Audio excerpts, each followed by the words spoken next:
Segala pujian, hormat, syukur, kemuliaan hanya bagi nama Tuhan Yesus Kristus yang kami tinggikan, kami muliakan, kami agungkan. Hanya kepadamu saja Tuhan kami abdikan hidup kami. Kami percaya Engkau ada di tengah-tengah kami. Engkau terus mengubah hati kami, mengubah pola pikir kami, pola ucap kami, perilaku kami. Sehingga kami semakin serupa denganmu. Terima kasih Tuhan, kami merayakan kehadiranmu hari ini. Dan kami percaya firman-Mu juga Tuhan kami nantikan. Kami siap diberkati oleh firman Tuhan. Tuhan berbicaralah lewat hamba-Mu yang tidak sempurna ini, tetapi kami percaya Tuhan yang menyempurnakan apa yang hamba-Mu sampaikan, dan kami percaya firman-Mu adalah kekuatan kami. Terima kasih Tuhan Yesus, di dalam nama Yesus kami sambut firman Tuhan dengan sukacita. Yang percaya bersama kita katakan amin. Berikan tepuk tangan bagi Tuhan kita. Silakan duduk Bapak Ibu Saudara sekalian. Shalom semuanya.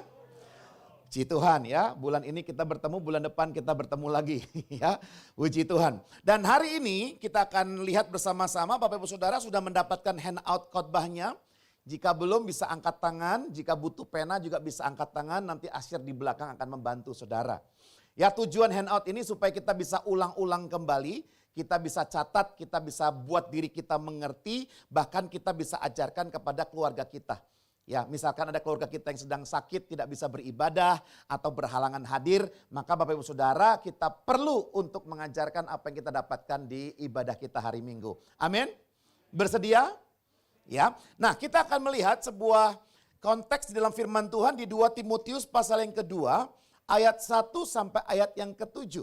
Dan saya berikan judul firman Tuhan hari ini adalah mengajar generasi selanjutnya. Ya, saya senang sekali 2 hari yang lalu saya merasa dalam hati saya, wah kayaknya saya mengajar anak saya cukup berhasil ini ya. Anak saya 2 yang cewek Joyce itu bulan Juli ini tanggal 23 dia ulang tahun 11 tahun. Dan yang Jeremy sudah usia 7 tahun, beda 4 tahun mereka. Kemudian tiba-tiba Joyce yang 11 tahun nanti tanggal 23 Juli dia datangin saya dan istri saya dan dia berkata, "Pah, nanti aku ulang tahun gak usah dirayain." Widih. 11 tahun Bapak Ibu nggak usah dirayain, itu kan gembira sekali ya. Biasanya kan udah tua gitu kan, nggak usah raya-rayain lah. Ini masih kecil di mana orang semua merayakan, dia nggak mau.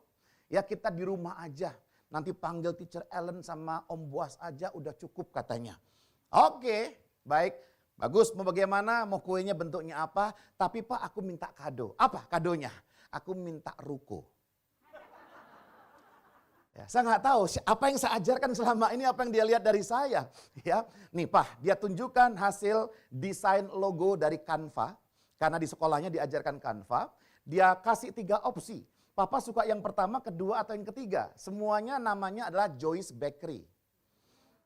Ya, Joyce Bakery. Makanya dia yang paling rempong di rumah, masakin adiknya telur orak-arik, bikinin nasi goreng itu di umur 9 tahun, 10 tahun. Dan dia berikan opsi mau yang mana Papa. Ya menarik ya, artinya adalah bahwa dia yakin sekali bahwa kado yang dia inginkan itu bisa terjadi. Maka saya berikan pengajaran kembali. Ya, bagus, kamu visioner, kamu punya mimpi dan jadi pribadi harus seperti itu, kita punya Tuhan yang besar. Ya, mari kita doakan bersama-sama. Nah, Bapak Ibu Saudara penting oleh karena itu malam hari ini kita melihat sebuah kisah di dalam 2 Timotius pasal yang kedua ayat 1 sampai 7 ini. Saya berikan pendahuluan yang pertama bahwa realita yang terjadi hari ini, suka atau tidak suka, ini realitanya. Mungkin termasuk saya atau saudara juga, menjadi dewasa rohani secara pribadi, itulah yang menjadi tujuan setiap orang. Hanya menjadi dewasa rohani secara pribadi di hadapan Allah. Maka banyak kutipan-kutipan yang berkata bahwa saya berharap ketika Tuhan datang kemudian saya dalam keadaan berdoa. Saya berharap ketika Tuhan datang saya masih melayani dia. Dan banyak orang betul-betul dia baca Alkitab, dia berdoa bahkan di Surabaya. Ada yang bercerita bahwa dia yakin bahwa dirinya adalah pendoa. Maka dia berdoa terus. Untuk apa? Saya pengen ketika Tuhan datang dia menjumpai saya sedang berdoa. Maka ini konsep yang benar atau salah? Menurut saya setengah benar. Karena menjadi dewasa rohani di hadapan Allah, bertumbuh secara rohani, itu hal yang penting. Tetapi tidak berhenti di situ. Pertumbuhan rohani tidak boleh berhenti pada diri sendiri. Yang setuju katakan amin. Jangan dipaksa loh ya aminnya Bapak Ibu ya. Yang meyakini bahwa pertumbuhan rohani, dewasa rohani, itu bukan tujuan akhir kita mengikut Kristus, katakan amin. Ya, itu hanya sebuah permulaan, persiapan di awal. Tapi kita perlu mengerti bahwa saya menyampaikan jika Allah bisa bekerja bagi saya, jika Allah bisa bekerja di dalam saya, mengubah cara saya berpikir, mulai misuh-misuhnya sudah hilang, mulai murah hati, mulai memberikan waktu lebih bagi melayani Tuhan dan sesama, maka itu baik Tuhan bekerja di dalam saya. Tetapi kita harus yakin juga bahwa Tuhan mau bekerja melalui Anda. Amin. Dan menurut saya kekristenan justru terkoneksi dengan yang bagian kedua. Bukan hanya Tuhan mengubahkan kita, tapi pengubahan Tuhan terhadap diri kita ada tujuannya. Supaya kita menjadi berkat bagi orang di luar kita. Amin.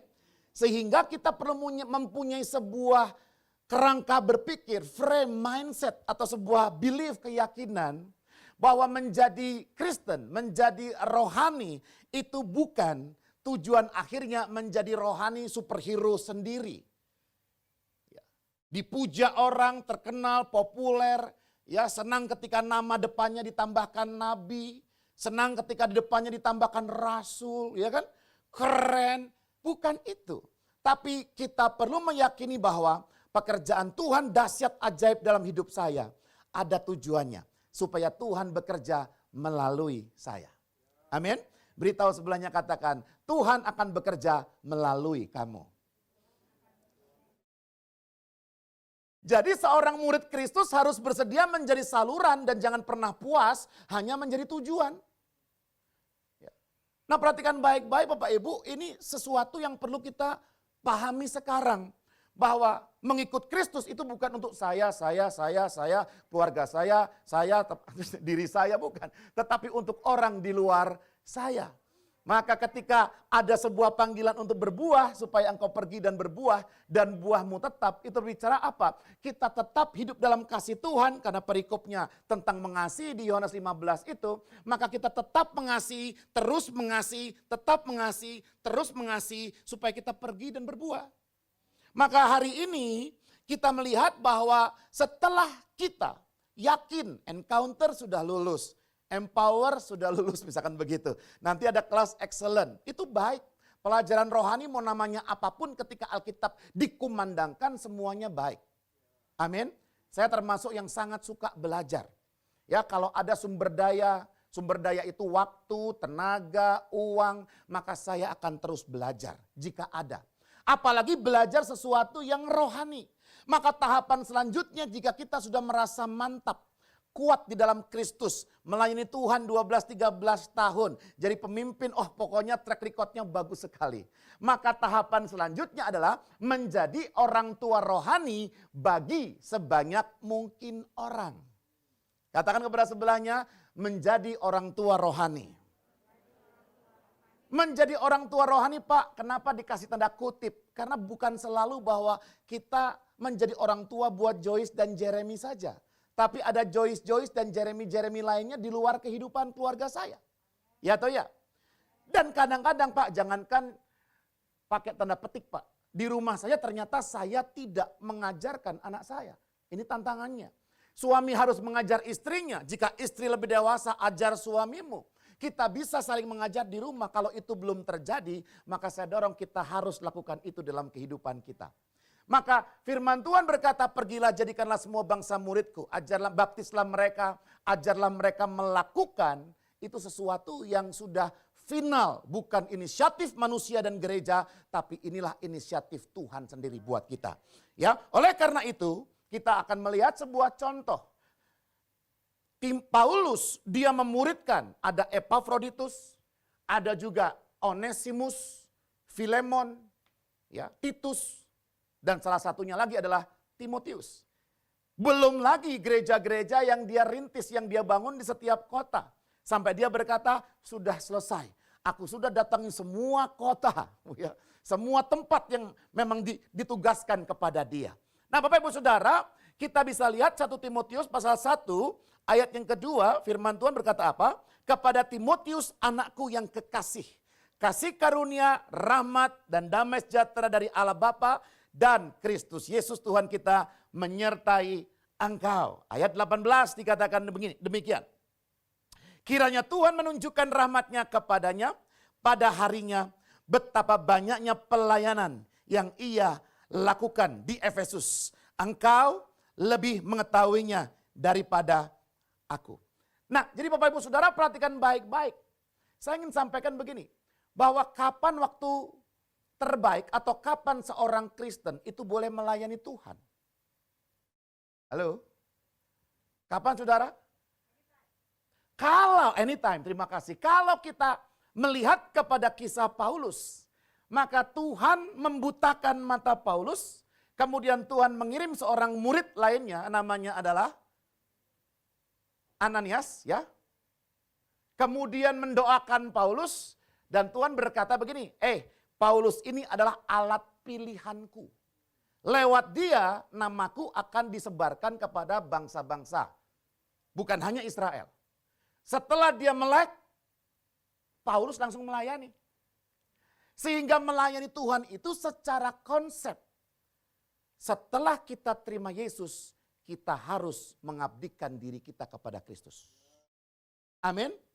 Pak, lalu kenapa ada kelas-kelas encounter empower, Pak? Nah, itu berkaitan dengan apa? Dengan memperlengkapi saudara, karena kemudian kita ingin supaya setiap orang tidak jatuh dalam jebakan iblis, kalau Alkitab katakan. Mana mungkin orang mau melayani Tuhan cukup dengan semangat, nggak bisa. Kita perlu kekuatan Roh Kudus, kita perlu pemahaman firman Tuhan dan diajarkan di kelas itu. Karena kalau tidak bahaya. Saya pernah cerita, saya nggak tahu pernah cerita atau tidak ya. Ada seorang bos klien, dia telepon saya, Pak Anta. Tolong saya punya tim sales, diberikan motivasi. Diberikan semangat katanya. Lalu saya tanya, oke bro, emang tim sales lu kenapa? Apa yang terjadi, masalahnya apa? Iya nih bro, saya punya tim sales goblok semua. Ya, ini contoh pemimpin yang tidak baik ya. Timnya dibilang goblok semua. Tolong dikasih motivasi. Oh kalau itu kejadiannya, saya berkata, saya nggak mau kasih motivasi. Lu udah nggak doyan duit katanya. Bukan begitu. Karena kalau nanti saya memberikan mereka motivasi, dan motivasi saya itu berhasil, mereka akan menjadi sales goblok yang termotivasi. Halo? Goblok saja sudah ada masalah, apalagi goblok termotivasi. Ngerti maksud saya? Maka melayani Tuhan, kita perlu tahu bahwa Tuhan pakai murid-muridnya yang nelayan, yang gak belajar sama sekali, orang gak terpelajar, Tuhan bisa pakai. Tapi untuk nulis kitab perjanjian baru 3/4, Tuhan pakai yang pintar dong, namanya Paulus. Orang Sanhedrin yang dia belajar banyak. Kira-kira juga kan Tuhan kan? Artinya yang pintar Tuhan bisa pakai, yang belum pintar Tuhan juga bisa pakai. Halo? Maka yang pintar jangan keminter, yang bodoh jangan nggak mau belajar. Amin. Ya, jadi kita perlu memahami bahwa semua orang bisa dipakai Tuhan. Dan pembelajaran, pemuritan, home, khotbah itu adalah training center supaya kita semakin benar dan semakin efektif dipakai Tuhan. Amin. Nah, kita bisa melihat di sini ayat yang ke-7 ya, kita bisa masuk kepada, silakan saudara buka Alkitab 2 Timotius 2 ayat 1 sampai ayat ke-7 dan kita lihat terlebih dahulu ayat ke-7. Ya, kita lihat ayat ke-7. Ayat ke-7 dikatakan apa? Kita baca bersama-sama 2, 3. Perhatikanlah apa yang kukatakan. Ini kata Paulus kepada Timotius, ya muridnya, anakku kekasih. Dia menjadi orang tua rohani. Lanjutkan 2, 3. Tuhan akan memberi kepadamu pengertian dalam segala sesuatu. Nah, saya mau kita fokus kepada kata perhatikanlah apa yang kukatakan. Maka Paulus ingin supaya Timotius memperhatikan apa yang dia katakan. Nah, jika hari ini kita mau mengajar generasi selanjutnya, maka pura-puralah kita sebagai Paulus. Ya, Pak, saya mah belum seberapa. Enggak, ya. Setiap kita bisa menjadi Paulus bagi Timotius yang lain. Amin.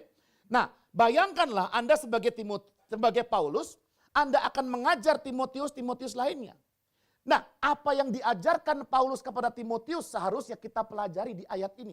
Maka ketika perhatikanlah apa yang kukatakan, apa yang Paulus katakan, berarti di ayat sebelumnya. Ayat 6, 5, 4, 3, 2, 1. Dan kita lihat ayat 1 sampai ayat ke-6, berisi tentang 3 hal penting yang perlu diajarkan kepada generasi selanjutnya. Yaitu apa? Mari kita lihat yang pertama. Sebab itu hai anakku, jadilah kuat oleh kasih karunia dalam Yesus Kristus. Jadilah kuat adalah pesan pengajaran yang perlu kita ajarkan kepada generasi selanjutnya. Jadilah kuat. Ya. Saya akan banyak hari Selasa juga melayani di sini. Saya sudah siapkan juga materinya dan saya mau sampaikan sedikit bahwa kita mengerti ya. Ada yang kenal Cocoli ya, yang baru bunuh diri. Ya, ada yang kenal Kate Spade, pengusaha sukses yang dia juga bunuh diri. Ada kenal juga bintang film atau penyanyinya Chester Bennington, ya, bunuh diri juga. Semua dari artis, penyanyi, K-pop, pengusaha, aktor. Ternyata yang membuat mereka mati bukan kurang uang, tapi kurang kuat. Berita sebelahnya, kekuatan itu penting. Pada akhirnya kehidupan ini bukan milik mereka yang pandai atau kaya, tapi milik mereka yang bertahan sampai akhir. Halo? Dan kekuatan itu sudah kita miliki di dalam Kristus. Ya. Nggak perlu kita cari kekuatan lagi, sudah kita miliki di dalam Kristus. Nah maka saudara perhatikan baik-baik, frasa jadilah kuat, endunamoo, ya, itu dari akar kata dunamis yang artinya kemampuan Tuhan. God's ability, kemampuan dari Roh Kudus, kekuatan dari Roh Kudus. Maka jadilah kuat. Ya, endunamoo dari kata dunamis itu bukan berarti bahwa mulai sekarang fitnesslah supaya ototmu kuat. Mulai sekarang beginilah begitulah. Bukan pekerjaan perbuatan manusia, tetapi itu kekuatan dari Allah. Apa kekuatan Allah? Kekuatan Allah adalah Injil. Injil adalah kekuatan Allah. Amin. Maka ketika kita membaca firman Tuhan, kita mendapatkan kekuatan. Ketika kita menanti-nantikan Tuhan, firman Tuhan berkata kita mendapat kekuatan. Maka kekuatan yang bukan diambil dari makanan yang enak, makanan bergizi, olahraga yang teratur, itu bukan secara fisik. Tapi kekuatan rohani, tak lain tak bukan, itu datangnya dari Roh Kudus yang ada di dalam kita. Maka Bapak Saudara, kita perlu perhatikan bersama-sama bahwa kekuatan ini adalah kemampuan dari Tuhan. Kasih karunia, bukan hanya sarana keselamatan, tetapi saluran kekuatan. Maka kita yang hidup dalam anugerah kasih karunia Allah, ya kalau nggak salah saya khotbahkan di BSD beberapa waktu yang lalu, kasih karunia Tuhan itu bukan dijadikan alasan atas kemalasan. Paulus berkata, oleh karena kasih karunia Tuhan, aku bekerja lebih keras dari mereka. Dan kata lebih keras ternyata abundantly. Bahasa aslinya berlimpah-limpah aku kerahkan sungguh-sungguh. Bukan bicara bahwa mereka nggak keras, aku keras, bukan itu. Tapi melimpah-limpah aku berikan kepada Tuhan seluruhnya. Orang yang hidup dalam anugerah mengakui ini kasih karunia, ingat loh. Kasih karunia itu bukan begini, sudah salah ya udah kasih karunia, jangan ditegur. Udah tahu pengajarannya salah, ya anugerah kasih karunia. Nggak bisa begitu. Anugerah kasih karunia itu selalu dia memberikan kepada kita kekuatan untuk hidup benar. Dan melayani Tuhan dengan segenap tenaga. Amin. Ya. Nah, saudara, kenapa Paulus berkata jadilah kuat? Karena kita bisa melihat 1 Timotius 4 ayat 12. Mari kita lihat. 1 Timotius pasal yang keempat ayat 12. Firman Tuhan berkata apa? Jangan seorang pun menganggap engkau rendah karena engkau muda. Usianya saat mengembalakan Efesus 33 tahun kira-kira. Maka itu muda sekali. Ya, di bangsa Yahudi saat itu ketika usia 30 dia lulus dari ya katakanlah S1, S2, S3 ya. 30 tahun baru dia boleh khotbah. Maka perlayanan Yesus dimulai dengan dia membuka kitab Yesaya di kitab Lukas itu. Ya. Ketika dia sudah umur 30 tahun. Pak, yang di bawah 30 tahun gimana Pak? Ya kan dia belajar. Dia memenuhi itu. Pembelajaran Taurat dia pelajari semuanya itu. Maka aku datang bukan untuk meniadakannya tapi menggenapinya. Amin. Kenapa ketika Yesus merekrut Yohanes dan anak-anak Zebedeus murid-murid pertama. Dan mereka bisa berkata, Rabi. Kenapa mereka bisa melihat Yesus dan berkata, Rabi, kenapa bisa begitu? Dari busananya sudah jelas. Karena rabi itu pasti ada pakai busana khusus. Ada jumbai, ada warna ungu di ujungnya, bla bla bla. Maka dia menggunakan busana sebagai rabi. Maka kemanapun Yesus pergi, orang berkata rabi, guru, jangan bingung. Kenapa? Dari pakaiannya udah kelihatan. Halo? Ya atau ya? Nah mari kita perhatikan baik-baik. Jangan seorang pun menganggap engkau muda, rendah karena engkau muda. Jadilah teladan bagi orang percaya dalam perkataan, tingkah laku, kasih dan kesetiaan serta kesucianmu. Maka jadilah kuat, itu bisa mungkin sebagai sebuah kalimat motivasi bagi Timotius. Karena mungkin dia menganggap masih muda atau dianggap masih muda. Yang kedua ayatnya, kita lihat 2 Timotius 1. 2 Timotius pasal yang pertama ayat 7-8. Oke. 2 Timotius pasal yang pertama ayat 7-8. Sebab Allah memberikan kepada kita bukan roh ketakutan, melainkan roh yang membangkitkan kekuatan, kasih, dan ketertiban. Jadi kembali ke slide saya, bisa jadi keadaan Timotius saat itu adalah dia merasa muda, dianggap muda. Bisa jadi dia mengalami rasa takut. Karena kalau kita pelajari sejarahnya, ya ingat Bapak Ibu ya, sejarah itu adalah mitra Alkitab. Ya, kalau kita mau mengerti Alkitab lebih dalam lagi, kita perlu belajar sejarah Alkitab juga. Maka kita bisa melihat di situ, karena dianggap muda, ada tekanan-tekanan dari mereka yang lebih tua, lebih senior. Ya, diomongin ini dan itu, maka jadilah kuat. Amin. Dalam kehidupan kita juga menerima banyak tantangan. Masalah, persoalan, kesulitan. Ya tentunya saya berkata, ini tantangan yang bukan kita ciptakan sendiri. Tapi tantangan yang datang kepada kita, enggak kita harapkan dia datang. Dan pesannya adalah jadilah kuat. Maka ketika Paulus berbicara kepada Timotius gembala Efesus, maka di kitab Efesus dia berbicara hal yang sama. Hendaklah kamu kuat di dalam Tuhan, di dalam kekuatan kuasanya. Dari mana kekuatan itu? Dari firman Tuhan, dari Injil, dari hubungan kedekatan kita dengan Tuhan. Orang yang punya hubungan dekat dengan Tuhan, dia akan kuat. Amin. Dia akan kuat, tidak akan pernah mundur, tidak akan pernah main ayunan pakai leher, enggak akan pernah. Karena dia tahu hidupku bukan milikku lagi, tapi Kristus di dalamku.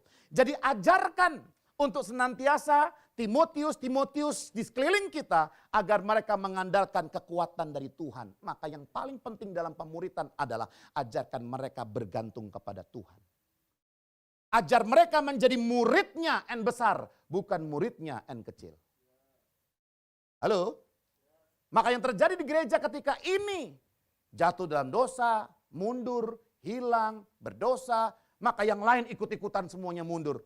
Kenapa? Yang diajarkan ke sini bukan ke sana. Kita perlu ajarkan orang ke sana, kekuatannya dari Tuhan. Yang kedua, ayat kedua dikatakan, mari kita baca 2-3.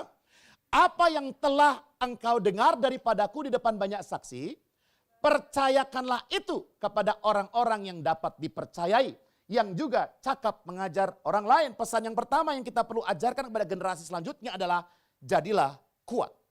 Yang kedua adalah percayakanlah itu.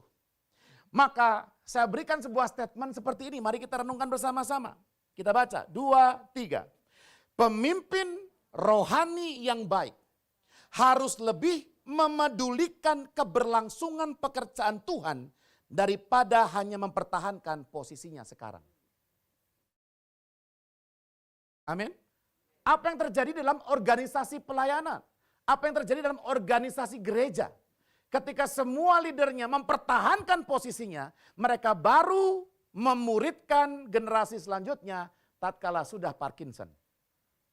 Tidak bisa lagi bertinju. Maka itu bukan regenerasi, tapi itu terpaksa. Halo? Maka saya percaya di gereja kita adalah gereja yang mau fokus kepada apa? Membangun orang. Amin. Bahkan saya sampaikan, keinginan pemimpin rohani itu bukan spotlight lagi. Apa yang bisa kita lakukan, tapi ketika kita tahu bahwa ada keberlangsungan ke depan, itu yang perlu direncanakan secara matang. Amin. Itulah bukti kita percaya bahwa pekerjaan Tuhan dengan atau tanpa saya tetap bisa terjadi. Amin. Ya. Tugas Timotius adalah memuridkan orang lain tanpa henti. Maka kata percayakanlah Ya. Paratitemi ya. Paratitemi ini artinya, ini menarik ya, maka kita perlu belajar, ternyata percayakanlah itu bukan begini. Pak Herbert, ini saya percayakan ya Pak ya, tolong dikelola ya. Oke, bye, God bless you. Baru ketemu lagi tahun depan. Itu bukan dipercayakan, itu bukan dipercaya, itu ditinggalkan. Ya toh ya? Maka ketika saya mengajar tentang performance management atau mengelola kinerja di perusahaan, bukti bahwa kita mengelola kinerja tim kita adalah ketika ada constant feedback. Ketika ada umpan balik seminggu atau sebulan sekali kita ketemu ngobrol lagi, itu artinya dipercaya. Tapi kalau tidak pernah ada feedback, nggak pernah ada umpan balik, nggak pernah ketemu, nggak pernah ngopi, itu namanya ditinggalkan sendirian. Seringkali banyak leader di luar sana, di gereja mah nggak ada. Ya, di luar sana. Memframing dengan kata aku percaya kepadamu, tapi sebenarnya dia ditinggalkan sendiri. Halo? Jadi Bapak Ibu Saudara perhatikan baik-baik, ternyata kata percayakanlah itu menempatkan di samping, yang artinya dekat personal. Berarti ketika saya mempercayakan kepada Pastor Herbert, maka saya di samping dekat. Sampai betul-betul transfernya ini terjadi. Dan bahkan saya meyakini, saya pribadi ya, di dalam pemuritan itu saya yang memuridkan juga saya yang belajar. Ya toh ya? Kok bisa dia begitu ya? Saya belajar ada satu orang kok dia bisa ya. Hidup susah, tapi juga tetap mengandalkan Tuhan. Pelayanan berapi-api. Saya tanya apa sih kuncinya, apa sih yang ada dalam benakmu? Ya. Itu yang bisa kita pelajari. Maka ini bukan bicara tentang gue percayakan ke lu ya, bukan itu. Tetapi ada sebuah kesungguhan intensional dengan sengaja saya mau dekat dengan dia.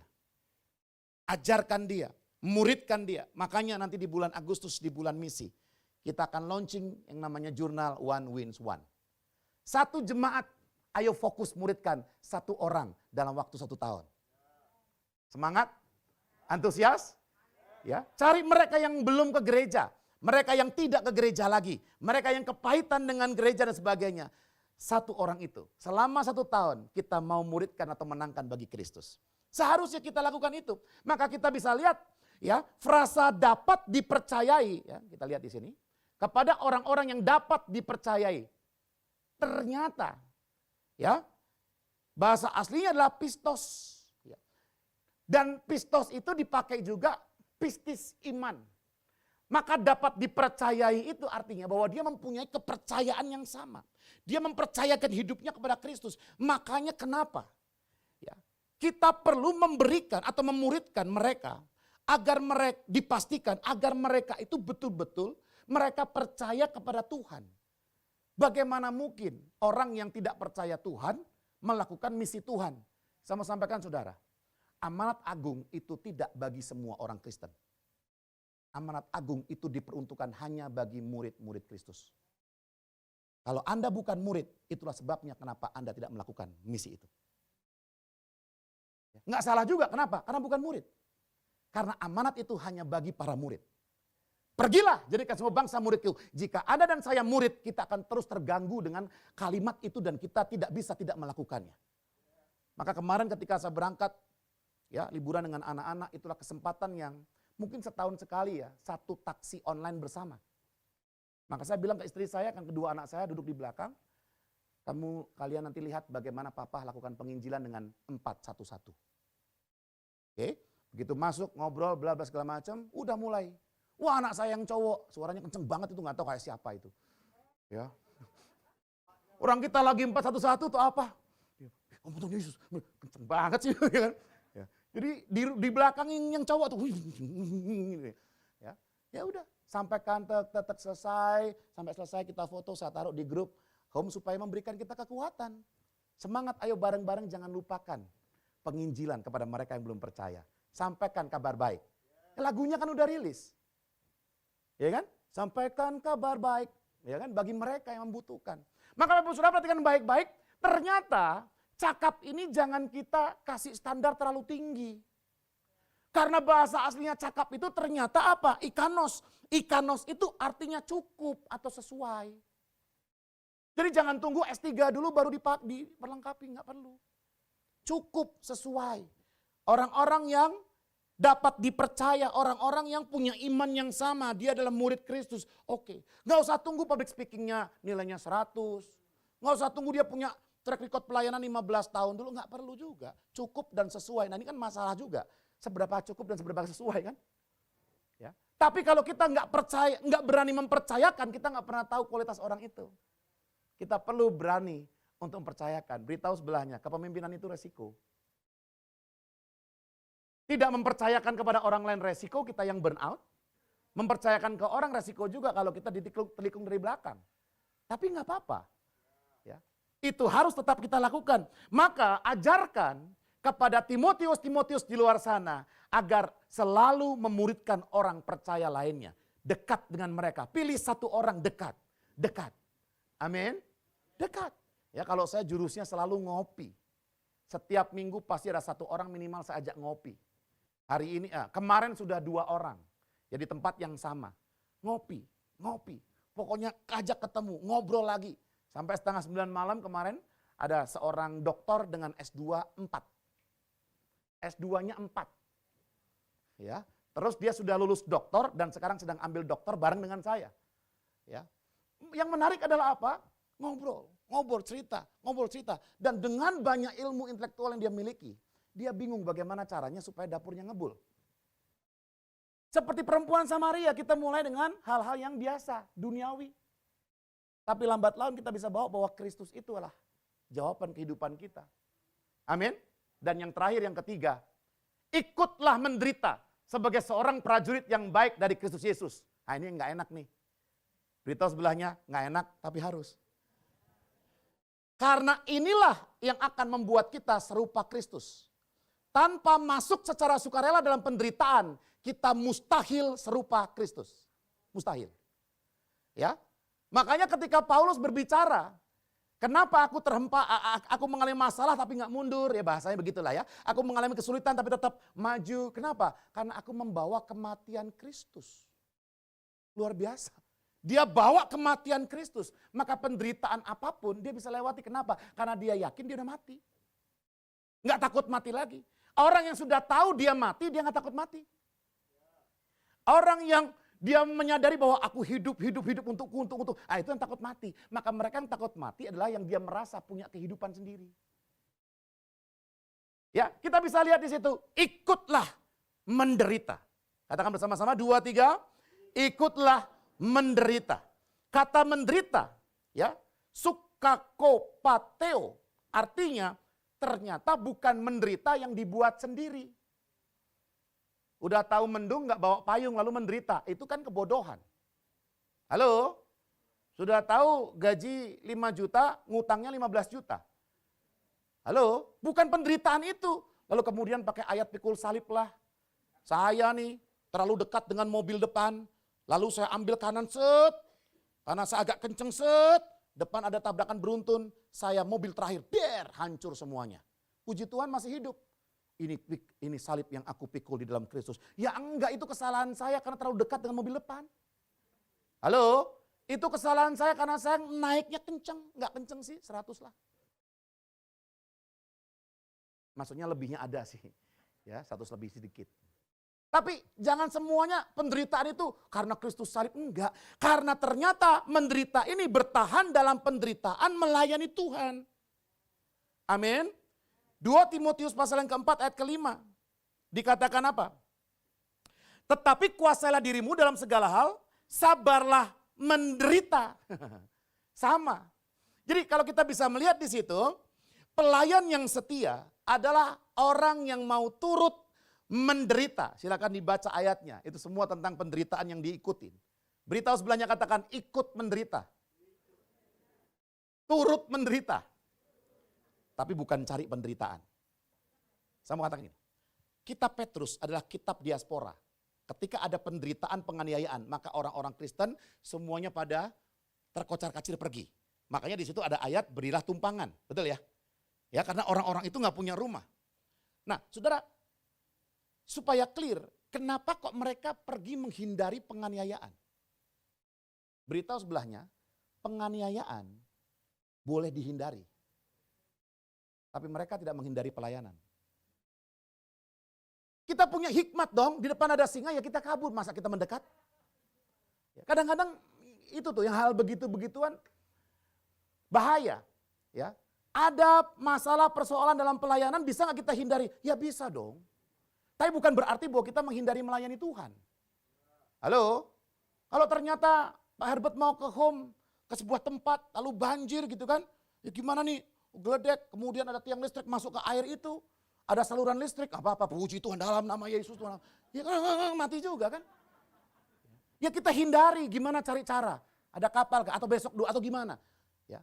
Kalau itu nggak urgent, itu sebuah home yang bisa besok karena banjirnya nggak apa-apa. Kadang-kadang kita ini banyak beban ya, yang harus gitu ya. Enggak. Tuhan kasih kita hikmat dan pengertian. Maka perhatikan baik-baik, pelayan yang setia itu ikut menderita dan bentuk penderitaannya seperti apa? Siap-siap ayat 4-6. Di situ kita bisa melihat kita menjadi tentara, berkenan kepada komandannya. Ini bicara tentang bahwa hidupku hanya menjalankan perintah Tuhan. Amin. Komandan, katakan amin. Halo, siapa yang merasakan ya? Hidup ini lebih ke cuan, tapi Tuhannya kalau ada waktu. Enggak begitu. Penderitaan yang kita perlu alami adalah di mana kita submit pada perintah Tuhan. Rasanya enggak enak, enggak nyaman, tapi ya balik lagi. Kesel marah, tapi ya bertobat lagi. Itu yang saya alami. Ya balik lagi. Yang kedua, olahragawan menuruti peraturan. Perintah firman Tuhan. Yang ketiga, sebagai petani bekerja keras. Jadi kalau kita baca ayat 4 sampai ayat ke-6 itu, artinya penderitaan yang kita alami adalah di mana kita punya misi itu misinya Tuhan. Dan kita punya Alkitab perintah Tuhan kita jalankan. Dan kita bekerja keras di dalam dua hal itu tadi. Maka ajarkan mereka untuk bersedia menghadapi proses-proses yang menantang dalam kehidupan. Yang mana itu adalah sebuah tantangan, kesulitan, persoalan yang memang perlu dilewati di dalam kita melayani Tuhan. Amin. Bukan kemudian ada masalah kabur, ada masalah hilang. Bukan itu, karena kita akan bertemu masalah yang sama. Ya atau ya? Halo? Anda punya visi dari Tuhan, mimpi silahkan saja. Tapi hanya kita yang tahu. Kita ini pergi karena value, karena panggilan pribadi, atau karena belum dewasa. Kalau belum dewasa, kita akan ketemu hal yang baru lagi. Mari bangkit berdiri bersama-sama. Pesan bagi generasi selanjutnya, beritahu sebelahnya katakan, jadilah kuat. Ya, ajar mereka mengandalkan kekuatan Tuhan. Dan yang kedua, percayakanlah ajarannya. Ya, ajarkan untuk memuridkan orang percaya lainnya, berada di dekat, di samping, dan yang terakhir ikutlah menderita. Ajarkan untuk mereka berani melewati proses yang menantang. Mari bangkit berdiri bersama-sama, kita berdoa. Terima kasih Bapak yang baik, kami mengucap syukur untuk firman-Mu yang telah disampaikan. Biarlah hamba-Mu dan umat-Mu juga semua, kami semua adalah hamba-hamba Tuhan. Kami semua adalah murid-murid Kristus dan kami semua harus merespon firman Tuhan bersama-sama. Biarlah Tuhan pakai kami sebagai orang tua rohani yang tidak berhenti kepada membangun kerohanian pribadi saja, tetapi mau dipakai Tuhan menjadi alat kerajaan Tuhan. Tuhan bekerja melalui kami. Kami berdoa supaya kami boleh Tuhan memberikan motivasi kepada mereka semua untuk menjadi kuat mengandalkan kekuatan dari Tuhan. Datang daripada Roh Kudus, ajar kami juga untuk berani dan memberikan waktu untuk melakukan pemuritan. Dengan cara apapun. Yang penting nama Tuhan disampaikan, kabar baik disampaikan. Dan ajar kami juga untuk bisa mendorong orang-orang untuk melewati penderitaan, masalah, konflik, apapun yang terjadi dalam pelayanan. Selagi kami tahu bahwa apa yang kami kerjakan untuk Tuhan bukan untuk manusia, maka biarlah Tuhan Kau pakai kami, orang tua rohani bagi orang-orang di sekeliling kami. Terima kasih Bapa. Terima kasih Tuhan. Kami mengucap syukur dan kami serahkan firman-Mu dalam tangan-Mu dan kami percaya firman Tuhan berbuah berjuta-juta kali lipat di dalam kehidupan kami. Yang terima berkat firman Tuhan bersama-sama kita katakan, amin. Tuhan Yesus berkati kita semua.